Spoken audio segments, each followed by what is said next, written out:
వేసుకుంటే మంచి colour వచ్చిద్దండి, flavour కూడా మంచిగా వచ్చిద్ది.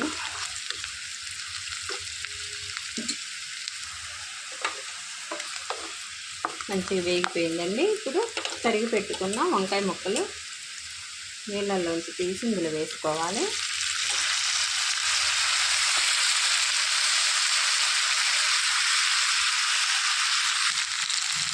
దీనిలోనికి రుచికి సరిపడా ఉప్పు వేసేసుకొని కలిపేసుకోవాలి. ఇలా ఒకసారి కలిపేసుకొని మూత పెట్టి మగ్గించుకోవాలండి. స్లో ఫ్లేమ్లోనే మగ్గించుకోవాలి.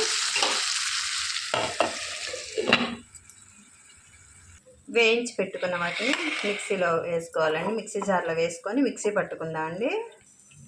ఇందులోనికి 4 వెల్లుల్లిపాయలు వేసుకొని మిక్సీ పట్టుకోవాలి. ఒకసారి మూత తీసి చూసి ఒకసారి తిప్పుకోవాలండి.